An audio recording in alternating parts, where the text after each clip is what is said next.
மிகவும் இப்படி கூட மனித இனம் நடந்து கொள்ளுமா, தன்னை தன்னை இப்படியே மனிதர்கள் இப்படியெல்லாம் இருக்க முடியுமான்ற அளவுக்கு உணவுக்காக வரக்கூடிய சாதாரண அபலைகள் மீது நடக்கக்கூடிய தாக்குதல், மருத்துவமனைகள் மீது நடக்கக்கூடிய தாக்குதல், அதற்கு மேல பாலஸ்தீனியர்கள் அகதிகளாக வெளியில் இருக்கிறார்கள். பாலஸ்தீனியத்திற்கு வெளியில் அவர்களுக்கெல்லாம் மீண்டும் பாலஸ்தீனத்திற்கு போவதற்கான உரிமை எதையும் அவர்கள் பெறவில்லை. அவர்கள் பெறுவார்களா என்றும் தெரியவில்லை. ஏன்னா அதற்கு முன்னாடி கூட அவர்கள் ஒரு யூதர் இன்னொரு யூதரை பார்த்தா என்ன சொல்லுவாங்க, நெக்ஸ்ட் இயர் இன் ஜெருசலேம் அப்படின்னு சொல்லுவாங்க. அவர்கள் பிரியும் பொழுது அவரை எதிர்த்து ஒரு போரை இஸ்ரேல் தொடங்கும். அந்த போருக்கு ஆதரவாக பிரெஞ்சும் பிரிட்டிஷும் கூட சேர்ந்து ஈஜிப்டை தாக்குவாங்க. எங்கு எல்லா இடத்துலையும் ஜனநாயகம் இருக்க வேண்டும் என்று சொல்லக்கூடிய மிகப்பெரிய ஜனநாயக நாடான அமெரிக்கா, இங்கு ஜனநாயகம் இல்லை, மனித உரிமைகள் இல்லை, உங்களுக்கு பேச்சு சுதந்திரம் இல்லை, அதை பற்றியெல்லாம் அதற்கு கவலை இல்லை.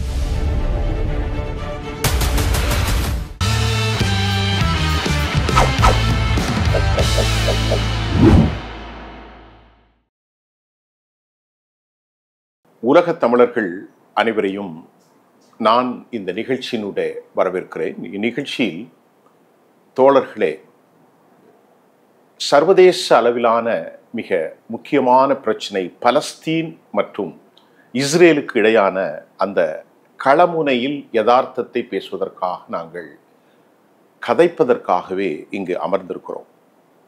சர்வதேசத்தில் மனிதநேயங்கள் இன்றைக்கு அதனுடைய விழுமியங்கள் உண்மையிலேயே பாதுகாக்கப்படுகிறதா? களமுனையினுடைய யதார்த்தம், கஸ்ஸாவினுடைய போர், பெஞ்சமின் நெத்தன்யாகுவினுடைய அந்த நிலைப்பாடு, அமெரிக்காவினுடைய ஈரான் மற்றும் போர் கொதிநிலை குறித்து பேசுவதற்காக ஐநாவினுடைய முன்னாள் அரசியல் ஆலோசகர் மரியாதைக்குரிய திரு கண்ணன் அவர்களை நாம் இந்த நிகழ்ச்சியினுடைய முகமுகமாக கதைப்பதற்காக அமர்ந்திருக்கிறோம். இந்த நிகழ்ச்சியில் கலந்து கொண்ட தோழர் கண்ணன் அவர்களை நான் வரவேற்கிறேன். ஐயா வாங்க. வணக்கம் அஹ்மத், உங்களையும் உங்க நேயர்களுக்கும் வணக்கம். ஐயா, இப்போ இந்த பலஸ்தீனத்தினுடைய தற்போதைய கொதிநிலை, நேற்றைக்கு இஸ்ரேல் சமீருக்கும் நெத்தன்யாகு பென்கவீர் சுமோட்ரிச்சுக்கு இடையில காசா போர் குறித்து ஒரு சமாதான ஒப்பந்தம் வேண்டும் என அங்குள்ள இராணுவ தலைமை பணிக்கிறது. டேபிளில் இருக்கு, நெகோசியேஷன், சொல்யூஷனுக்கு அப்புறம் உள்ள எஸ்கலேட் ஆகலாம், போர் பார்க்கலாங்கிற மாதிரி ஒரு such kind of the confabulation among the அந்த லீடர்ஸ்குள்ளே இருக்கிறதாக வர. நீங்கள் இதை எப்படி பார்க்குறீங்க? இதனுடைய வடிவம், முடிவு எப்படி இருக்கும்? இதை முடிவுக்கு கொண்டு வரக்கூடிய சக்தி வாஷிங்டனில் இருக்கு, அமெரிக்காவில். ஆமாம், வாஷிங்டனிலும் ஒரே ஒருவரிடத்தில் இருக்கு, ட்ரம்ப், டொனால்ட் ட்ரம்ப். ஆமாம், அதிபர் ட்ரம்ப் எண்ணினால் அவர் நெத்தன்யாகுவிடம் இதை ஒரு முடிவுக்கு கொண்டு வரலாம். போகிறோம், நீங்கள் என்ன நினைச்சீங்களோ அதெல்லாம் நீங்கள் சாதிச்சிட்டீங்க, போரும் அப்படின்னு சொல்லலாம். இன்னொருத்தர்கிட்டையும் இதை முடிவு கொண்டு வரக்கூடிய ஒரு வல்லமை இருக்கு. அந்த அளவுக்கு பெரிய வல்லமை இல்லை. அப்படி அவர்கள் செய்த பிறகும் கூட இந்த போர் நிற்குமா என்பது ஒரு ஐயம்தான். அதாவது பிணை கைதிகளை வைத்திருக்கிறார்கள் இல்லையா ஹமாஸ், அவர்கள் பிணை கைதிகளுடைய உடல்களையோ அல்லது உயிரோடு இருக்கக்கூடிய பிணை கைதிகளோ கிட்டத்தட்ட ஒரு 50 பேர், 56 வைத்துக் கொள்ளலாம், 56 பேர், அலை ஒரு 20 பேர் தான் சொல்றாங்க, அவர்கள் தான் உயிரோடு இருப்பார்கள் என்று எண்ணுகிறார்கள். அவர்களுடைய உடல்களையோ அந்த உயிரோடு இருப்பவர்களையோ ஒப்படைத்து விட்டால் ஹமாஸுக்கு எதிராக சொல்லப்படுகிற எந்த விதமான குற்றச்சாட்டில் இருந்தும் அவர்கள் தப்பித்து விடலாம். சரி, அப்போ இந்த பிணை கைதிகளை நாங்கள் திரும்ப பிடிப்பதற்காக நடத்துகிறோம் இந்த போரைன்னு சொல்றதும், இந்த பயங்கரவாதிகளுடைய கட்டுமானத்தை அடியோடு தகர்ப்பதற்காக இந்த போரை நாங்கள் நடத்துகிறோம், காசா நகரத்தை முழுமையாக ஆக்கிரமிப்பு செய்வதற்காக நாங்கள் நடத்துகிறோம், இந்த மாதிரி இன்னொரு நிகழ்ச்சி இஸ்ரேலில் நடக்கக்கூடாது என்பதற்காக நடத்துகிறோம்ட்டு நெத்தன்யாகு தனக்கு உள்ளுக்குள்ள பெரிய எதிர்ப்பு, யூதர்கள் மத்தியிலேயே அவருக்கு பெரிய எதிர்ப்பு இருக்கு. இந்த பிணை கைதிகளுடைய உறவினர்கள், பிணை கைதிகள் உயிரோடு மீதி இருக்கிற எஞ்சி இருக்கிற அந்த 20 பேராவது உயிரோடு வரணும்னு நினைக்கிற பல பேர் இந்த போரை அவர் தொடர்ந்து நடத்துவதில் அவர்களுக்கு உடன்பாடு இல்லை. இந்த போரை நடத்துகிற விதமும் கூட உலக சமுதாயத்தை முகம் சுளிக்க வைத்திருக்கிறது. அருவருப்பாக மிகவும் மிகவும் இப்படி கூட மனித இனம் நடந்து கொள்ளுமா, தன்னை தன்னை இப்படியே மனிதர்கள் இப்படியெல்லாம் இருக்க முடியுமான்ற அளவுக்கு இவ்வளவு கீழிறங்கி 2ஆம் உலகப் போரில் உலகத்தினுடைய பரிவை பெற்ற ஒரு இனம், அந்த இனம் தான் எப்படியெல்லாம் துன்பப்பட்டதோ அதற்கு ஏறக்குறைய ஈடாக இணையாக அந்த மாதிரி ஒரு துன்பத்தை தன்னுடைய சகோதரர்கள் பால், தன்னுடைய கசின்ஸ், அவங்க வெரி குட் ஆபிரகாமுடைய வழித்தோன்றல், ஆமா, அவர்கள் ஒரு தாய் வயிற்று பிள்ளைகள். ஆக்சுவலா அவர்களுடைய மூதாதையர் ஒரே ஒருவர் தான். அவர்கள் ஒரே கிளையிலிருந்து ஒரே மரத்திலிருந்து வந்து கிளைகளாக பிரிந்தவர்கள். அவர்களுக்குள் இப்படி ஒரு போர். இந்த போர் எந்த விதமான மனிதாபிமான அடிப்படை உணர்வோடும் எந்த விதமான சர்வதேச ஒழுங்குமுறையையும் பின்பற்றி நடப்பதாக தெரியவில்லை. சாதாரணமாக அங்கே உணவுக்காக வரக்கூடிய சாதாரண அபலைகள் மீது நடக்கக்கூடிய தாக்குதல், மருத்துவமனைகள் மீது நடக்கக்கூடிய தாக்குதல், அதாவது ஒரு போராளி மீதும் ஒரு சராசரி மனிதர் மீதும் அப்படி ஒரு வித்தியாசம் பார்க்காமல் எல்லாரும் போராளிகளாக எண்ணுவதும், குழந்தைகளும் பெண்களும் வயதானவர்களும் நாடற்றவர்களாகவும் திக்கற்றவர்களாகவும் அவர்கள் இருப்பதை பார்க்கும் பொழுது இந்த உலகத்தினுடைய மனசாட்சி எங்கே இருக்கிறது அப்படின்ற ஒரு கேள்வி எழாமல் இல்லை. இது ரொம்ப ஒரு கொடுமையான கொதிநிலை என்பது கூட ஒரு அண்டர்ஸ்டேட்மெண்ட். இப்படி ஒரு நிலையை வரலாற்றில் நாம் இதற்கு முன்பு பார்த்ததில்லை அந்த பகுதிகளில் என்று சொல்லக்கூடிய அளவிற்கு அங்கு ஒரு துன்பமயமான துயரமான ஒரு மனிதாபிமான சூழல் நிலவுகிறது. ஒரு சின்ன குறுக்கீடு, இதை டெலிபரேட்டா திட்டமிட்ட ஒரு எத்னிக் கிளீன்சிங் ஆர் ஜெனோசைட் இல்லை, அதை இன்டர்நேஷ்னல் கோர்ட் ஆஃப் ஜஸ்டிஸ் முடிவு பண்ணும். அந்த கேள்வி அது முன்னாடி இருக்கு. சவுத் ஆப்பிரிக்கா அதை கொண்டு போயிருக்கு. நீங்க என்ன நினைக்கிறீங்க? இல்லை, இன்டர்நேஷ்னல் கோர்ட் ஆஃப் ஜஸ்டிஸ் உடைய தீர்ப்புக்காக நம்ம காத்திருப்போம். ஆனால் ஏறக்குறைய அந்த மாதிரி தான் ஒரு சூழல் இருக்கு. ரைட் இல்லையா? ஒரு இனத்தை அங்கிருந்து மொத்தமாக அப்புறப்படுத்துவதாகட்டும், ஒரு இனமே இல்லாமல் இருக்கணும்னு நினைக்கிறதாகட்டும், இதெல்லாம் எந்த வகையில் சரியானது? நியாயமே இல்லாத ஒரு இடம் அது. அவர்களுடைய பூர்வீகமாக 2 பேருக்கும் சொந்தமானது. இவர்கள் காலங்காலமாக அங்கே குடியிருப்பவர்கள். அவர்களில் இன்னைக்கு காசாலையும் மேற்கு கரையிலையும் வெஸ்ட் பேங்க்லையும் இருக்கக்கூடிய பாலஸ்தீனியர்களை காட்டிலும் இந்த 2 இடத்துலையும் கிட்டத்தட்ட ஒரு 40-45 லட்சம் பேர் இருக்காங்க. அப்படின்னா வெளியில உங்களுக்கு அதற்கு மேல பாலஸ்தீனியர்கள் அகதிகளாக வெளியில் இருக்கிறார்கள். பாலஸ்தீனியத்திற்கு வெளியில் அவர்களுக்கெல்லாம் மீண்டும் பாலஸ்தீனத்திற்கு போவதற்கான உரிமை எதையும் அவர்கள் பெறவில்லை. அவர்கள் பெறுவார்களா என்றும் தெரியவில்லை. நாட்டை நினைப்பரோ எந்த நாடு நீ போயதை காண்பதென்றே அன்னை வீட்டை நினைப்பரோ அவர் வெம்மி வெம்மி வெம்மி வெம்மி அழுங்குரல் கேட்டிருப்பாய் காற்றேன்ட்டு ஃபிஜி தீவில் இருக்க தமிழர்களை பத்தி பாரதி பாடினது 70 வருஷம் ஆயிட்டு. இங்க கண்டிப்பாக பொருந்தும். இன்றைய சூழலில் பாரதியின் வரிகள் கஜாவுக்கு பொருந்தும், கண்டிப்பாக பொருந்தும். இந்த நிலையில் இருக்கக்கூடிய எல்லா மனித இனத்திற்கும் அவர் சேர்த்து பாடியிருக்கிறார். அதனால எந்த நாளில் அவர்களுடைய முன்னோர்களுடைய தாய் நாட்டை, அவர்களுடைய பாட்டனுடைய நாட்டை, பூட்டனுடைய நாட்டை இவர்கள் போய் காணப்போகிறார்கள்? எனக்கு என்னமோ அந்த நம்பிக்கை இல்லை சார். இப்போ ஒரு குறுக்கீடு, நான் கொஞ்சம் அதிகமாக குறிக்கிறேன்னு நினைக்கிறாதீங்க. சில விஷயங்களை உங்கள்கிட்ட இருந்து நான் எடுக்க முடியும். இல்லை சொல்ல. பைபிளில் பிப்ளிக்கல் நாம்ஸில் the land God promised land, எங்களுக்கு ஆண்டவரால் வாக்குத்தத்தம் அளிக்கப்பட்டது, அதை நாங்கள் விட போகிறதில்ல. அவங்களுடைய ultimate goal extend greater Israel, அகண்ட பாரதம் போன்ற அகண்ட இஸ்ரேல். இப்போ நான் உங்கள்கிட்ட கேட்குறது, இஸ்லாம் பரவி 1400-1300 வருஷத்துக்கு அப்புறம் வரை இங்கே இஸ்லாம் வந்திருக்கலாம். அதற்கு முன்பு கானான் தேசத்திற்கு பிப்ளிக்கல்ஸ் படி மோசேனுடைய ப்ராஃபஸிக்கு பின்பு அந்த மக்கள் displaced from Egypt to hear. அப்படி இருக்கும்போது இங்கே இந்த பெலாத்தியர்கள், இந்த பலஸ்தீனர்கள் இந்த தேசத்தில் வாழ்ந்தார்களா இல்லையா?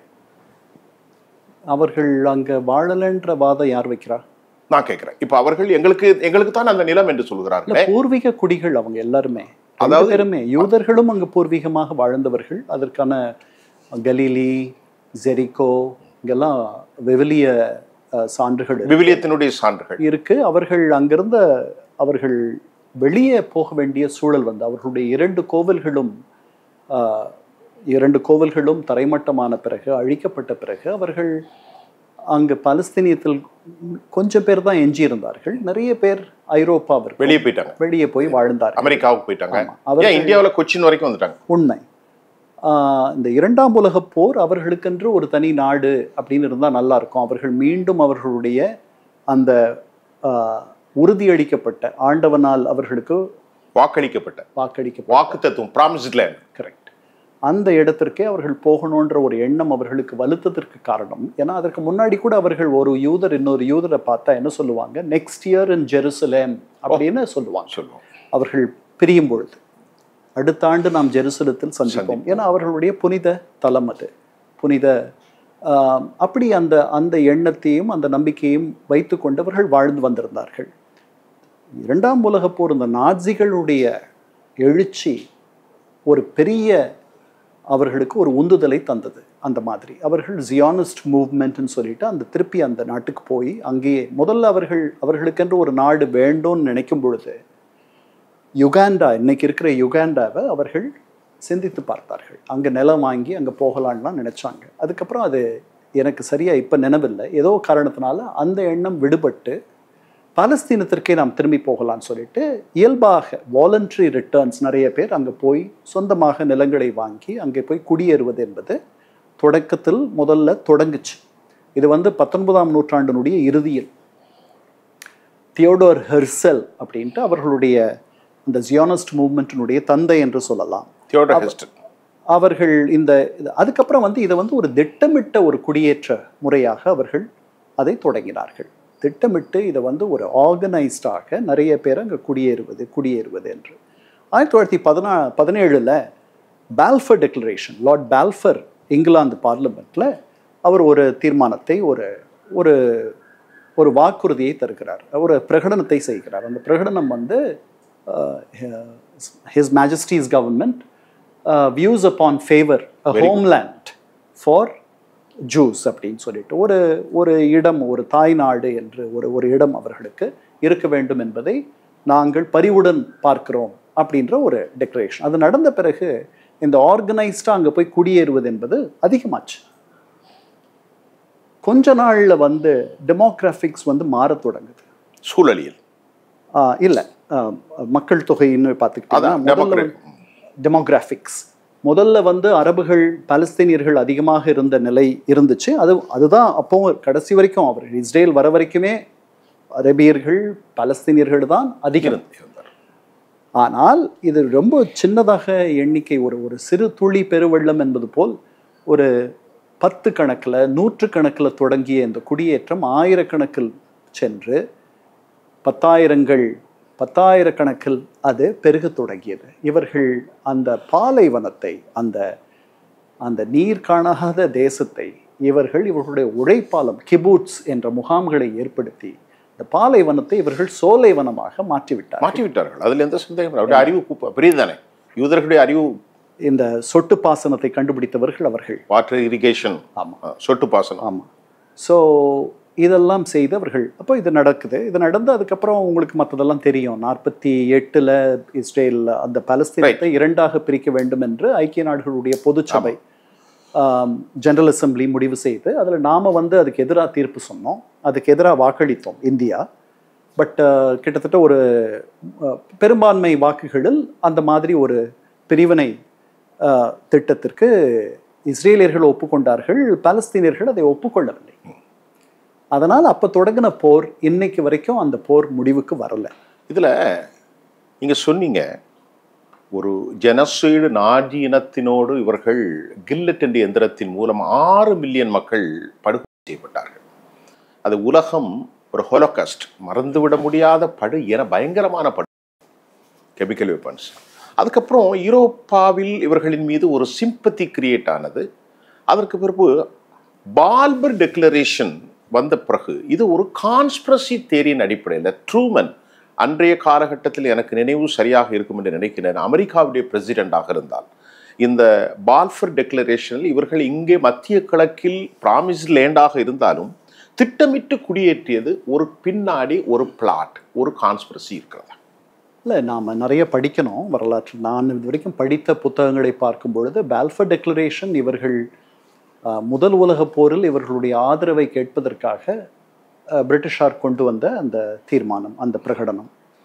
ஏன்னா சில முக்கிய இடங்களில் யூதர்கள் இருந்தார்கள், மிகப்பெரிய வணிகர்களாக இருந்தார்கள், செல்வந்தர்களாக இருந்தார்கள்.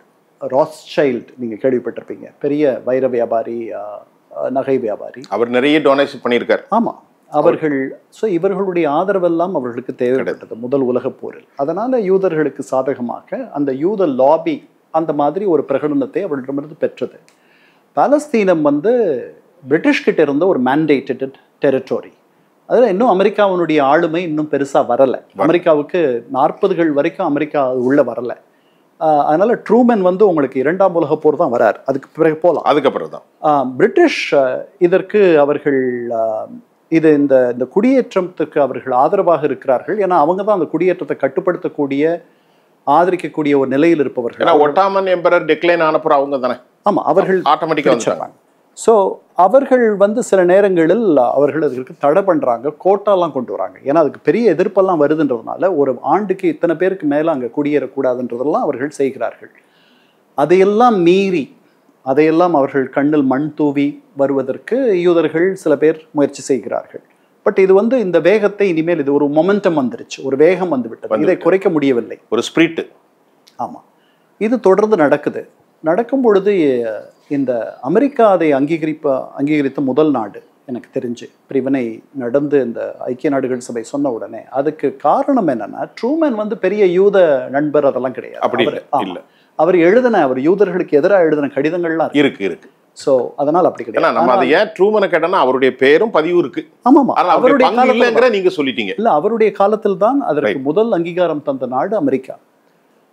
ஆனால் இன்னும் அமெரிக்கா அவர்களுடைய மிக நட்பு நாடு கிடையாது. அது உங்களுக்கு 71 தான் நடக்குது. அதுக்கு வருவோம். இது 47, 8 நம்ம பேசிட்டு 47, 48. ஆமாம், 8, 9 நம்ம பேசுகிறோம். அமெரிக்கா ஏன் இப்படி பண்ணுச்சுன்னா, ட்ரூமன் பெரிய யூத நண்பர்லாம் இல்லைன்னு நான் சொன்னேன். அவர் பெரிய எதிர்ப்பாளரும் இல்லை, நண்பரும் இல்லை, ஒரு சமநிலை மனிதர். சாடியெல்லாம் எழுதியிருக்கார், அவர்களை விமர்சிச்செல்லாம் எழுதியிருக்கார். ஆனால் அவர் ஒரு துணி கடை நடத்தி வந்தார், அவர் அதிபராவதற்கு முன்பாக. ட்ரூமன்.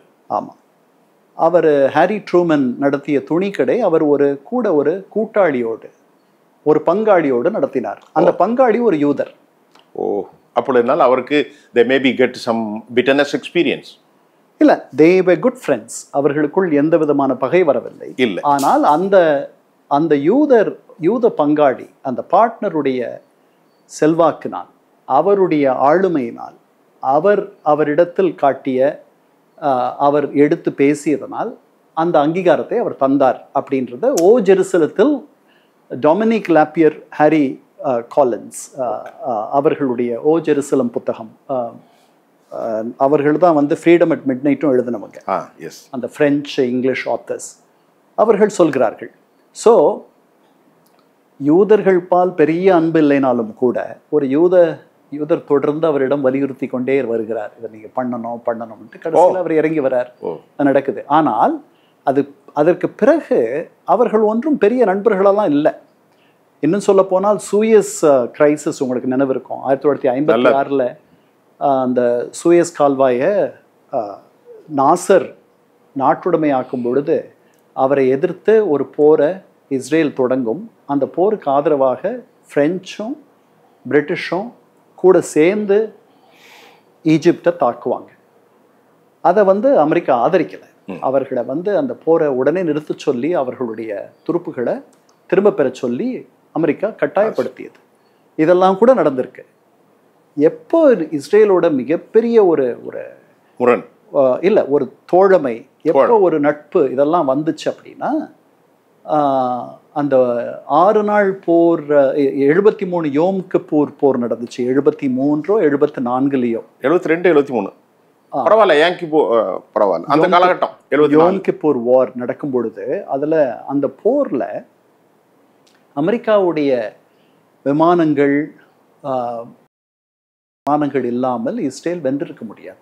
இஸ்ரேல் தோல்வி முகத்தை எட்டி கொண்டிருந்த நேரம் அது. ஏன்னா அதற்கு அமெரிக்கா பெரிய உதவி பண்ணுச்சு. அப்போ கிசிஞ்சர் என்கிற யூதர் அவர்களுடைய வெளியுறவுத்துறை அமைச்சராக இருந்தார்.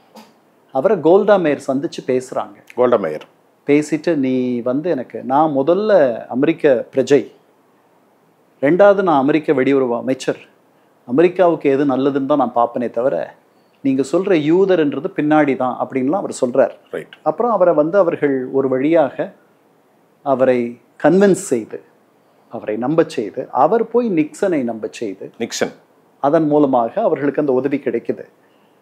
கோல்டா மேயர் பற்றி இப்போ ஒரு திரைப்படம் கூட சென்ற ஆண்டும் முன்னாடியோ வந்துச்சு. அந்த படத்துல தான் இந்த செய்தியெல்லாம் இருக்கு. ரைட்.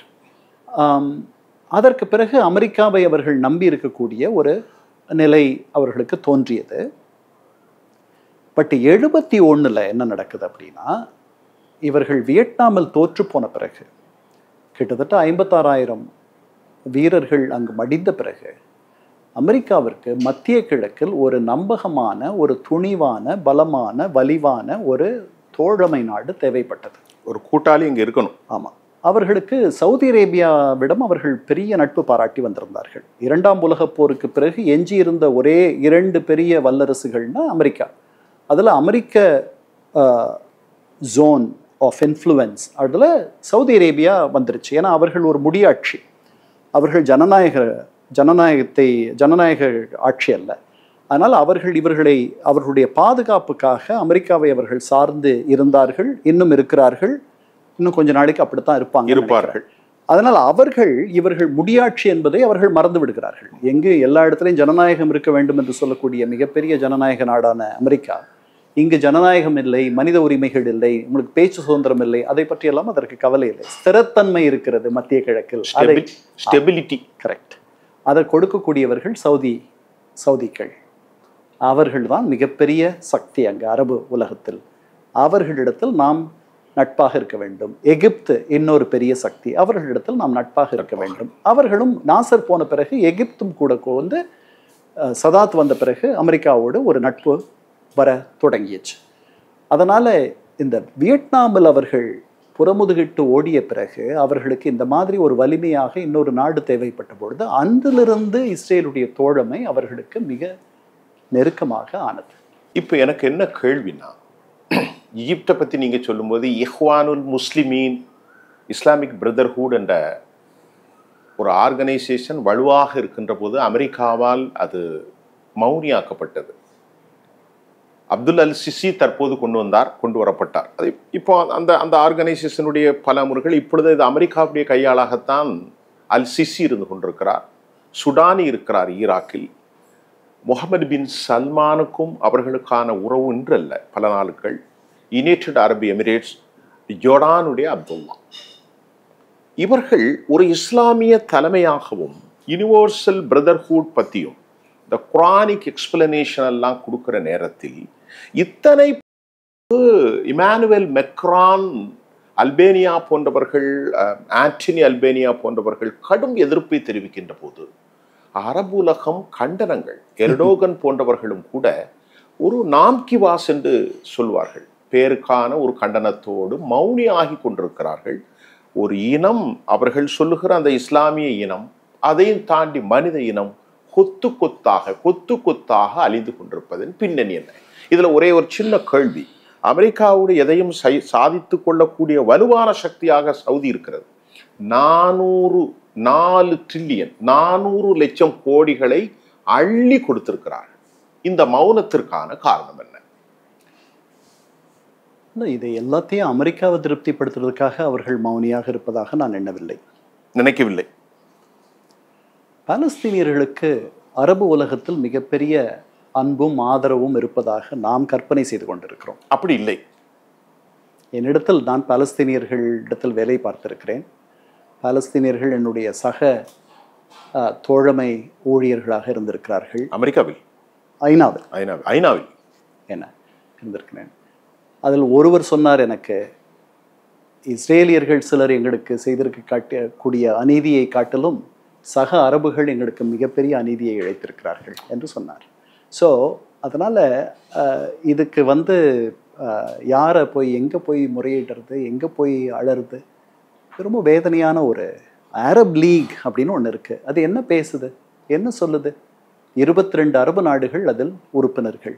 அவர்கள் இதற்காக தொடர்ந்து கூட வேண்டாமா?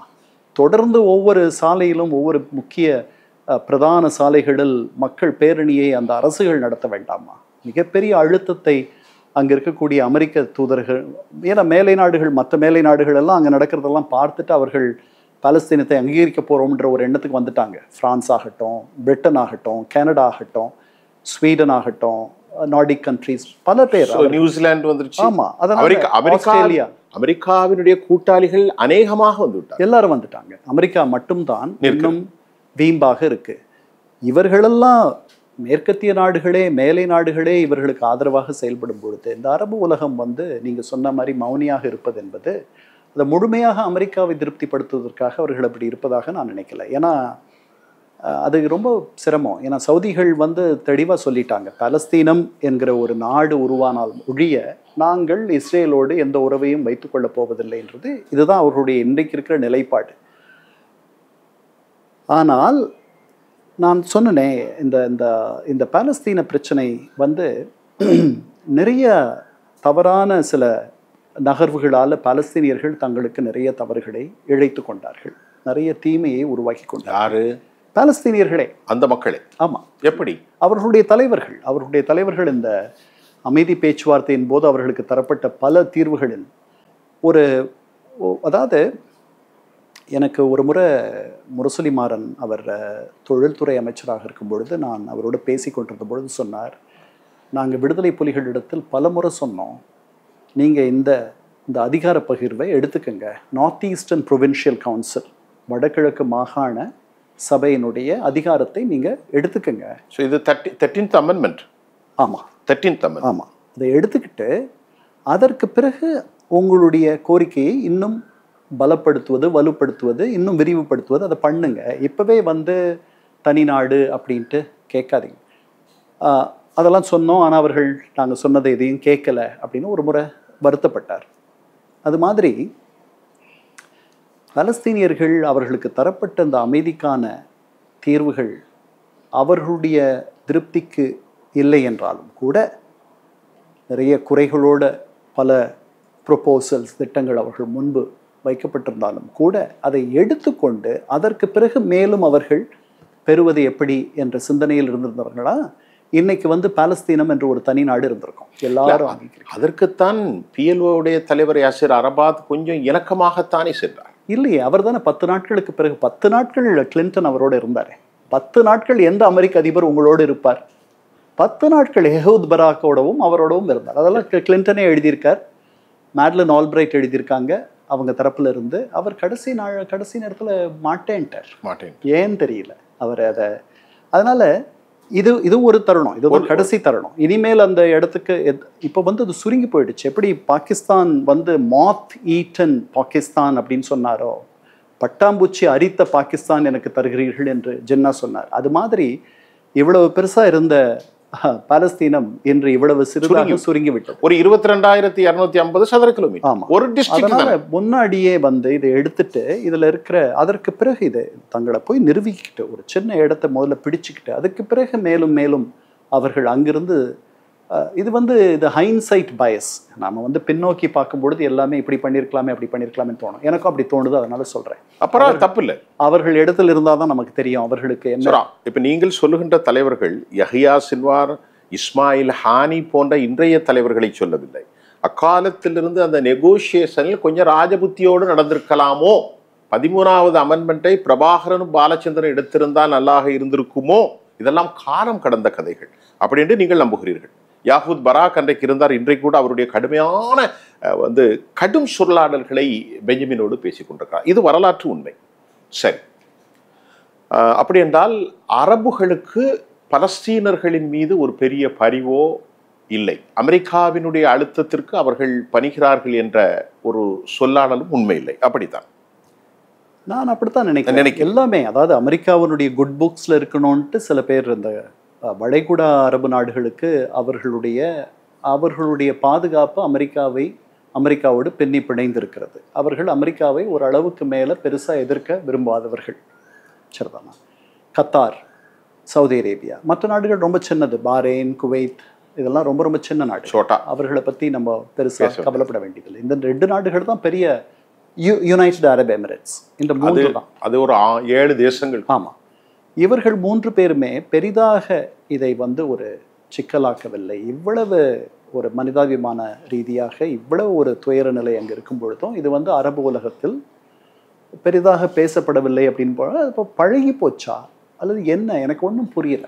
இல்லை, இப்போ எனக்கு ஒரு ஐயா, இப்போ உங்கள்கிட்ட கேட்குறது, அரபுலகத்தில் பலவிதமான ஒரு மக்களுடைய ஒரு ரிவால்ட், ஒரு கிளர்ச்சி உருவாவதற்கான வாய்ப்பு உண்டா? இன்றைக்கு அந்த வரலாற்றில் ஏமனில் பார்க்கின்றோம், மற்ற நாடுகளிலெல்லாம் அப்படி இருக்கின்றது. ஆனால் சவுதி அரேபியா இன்றைக்கு அதை பேசக்கூடாது என்றே உத்தரவு போட்டிருக்கிறார்கள். சவுதி அரேபியாவினுடைய பள்ளிவாசல்களில் எதை பேச வேண்டும் என்ற முத்தவாக்களுக்கு இன்ஸ்ட்ரக்ஷன் கொடுக்கப்பட்டிருக்கிறது. Is it possible today or tomorrow, day after tomorrow something good happen? Is it possible? இந்த அரப் ஸ்ப்ரிங் 2011 நடக்கும்ட்டு நீங்கள் நான் தான் நினச்சிருப்போமா? ரைட். ஸோ தெரியல, காலம்தான் அதற்கு பதில் சொல்ல முடியாது. தற்போதைய சூழ்நிலையில் அமெரிக்கா இறுதியாக என்ன முடிவு எடுக்கலாம்? இந்த போரை அவங்க முதல்ல நிறுத்தணும். தற்காலிகமாக இந்த போரை, அட்லீஸ்ட் முழுமையாக இந்த போரை முடிவுக்கு கொண்டு வர முடியாவிட்டாலும் கூட முதல்ல தற்காலிகமாக நிறுத்தணும். அப்புறம் மனிதாபிமான சேவை, ஹியூமானிட்டேரியன் என்ன சொல்ல உதவிகள், அதெல்லாம் பழையபடி உள்ள வர்றதுக்கு சர்வதேச ஏஜென்சிஸ் பண்ணுறதுக்கு அவர்கள் அதற்கு வழி பண்ணி தரணும். பேச்சு ஹமாஸுக்கு இப்போ எனக்கு தெரிந்து இன்னும் சில ஆண்டுகளுக்கு ஒரு பெரிய எதிர்காலம் இருப்பதாக நான் எண்ணவில்லை. ஆமாம், ஹமாஸுக்கு ஒரு பொலிட்டிக்கல் ஸ்பேஸ் இருப்பதாக நான் எண்ணவில்லை. அதை முழுமையாக நிர்மூலப்படுத்திடணும்னு தான் இவங்க நினைக்கிறாங்க. ஏன்னா மெக்ரான் போன்றவர்களும் ஹமாஸ் வித்தவுட் ரோல் தான் சொல்கிறாங்க. ஆமாம், நாளைக்கு ஒரு புதிய அவர்களுடைய, அதாவது அவர்கள் வந்து வன்முறையை நம்புபவர்கள், வன்முறையை நம்புவது மட்டும், ஆயுதம் தாங்கியவர்கள், ஆயுத போராளிகள் என்ன. அதுக்கப்புறம் அவர்கள் பயங்கரவாதத்தை பற்றி அவர்கள் ஒன்றும் சிந்திக்கிற மாதிரி இல்லை. அவர்களை பயங்கரவாத பட்டியலில் அமெரிக்கா வச்சிருக்கு, வேறு சில மேலை நாடுகளும் வச்சிருக்கலாம். அதனால எனக்கு அவர்கள் இப்போ ரொம்ப பலம் குன்றி இருக்கிறார்கள். அவர்கள் திருப்பி ரீக்ரூப் பண்ணி பெருசாக அங்கே வருவாங்கன்ற மாதிரி எனக்கு தோணலை. இஸ்ரேல் முதல்ல வந்து இஸ்ரேலும் அமெரிக்காவும் இவர்கள் பாலஸ்டைன் அத்தாரிட்டி அங்கே ஒருவேளை அவர்கள் ஆட்சி செய்யலாம்ன்ற மாதிரி ஒரு எண்ணம் இருந்துச்சு. அந்த எண்ணமும் இப்போ போயிடுச்சுன்னு நினைக்கிறேன். சார் அப்பாஸுடைய தலைமையில். ஆமாம், இந்த பாலஸ்டைன் அத்தாரிட்டி மாதிரி ஒரு கரப்டான ஒரு ஆர்கனைசேஷன் பார்க்கவே முடியாது. 90 வயசுலையும் பெரிய கரப்ட் எல்லாருமே, அதில் எல்லா அதிகாரிகளும். ஆமாம், அரஃபத் காலத்திலேயே அது கரப்ட். அப்பாஸ் மட்டும் இல்லை, மொத்தமாக. ஆமாம். ஸோ அதனால தான் அவர்களுக்கு வந்து கிராஸ் ரூட்ஸில் வந்து அடிவேரில் பெரிய ஆதரவு இல்லை. அவர்கள் மீது அரபுகளுக்கு, பாலஸ்தீனியர்களுக்கு நம்பிக்கையும் இல்லை. அதனால தான் அவர்களை பெரிய விடுதலை வீரர்களாகவோ அது மாதிரிலாம் யாரும் பார்க்கல. அதனால் அதுதான் ஹமாஸை உருவாக்குச்சு. அவர்களுடைய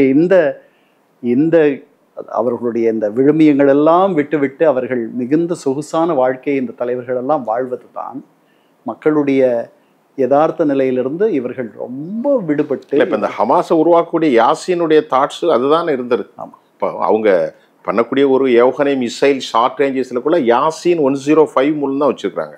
ஸோ பலஸ்தீன் கரப்ஷனாக ஆன பலஸ்தீன தலைவர்கள் அந்த கரப்ஷனாக மைண்ட் ஆனவொன்னா தான் அந்த ஹமாஸுக்கான வாய்ப்புன்னு சொல்லி பார்க்குறீங்க.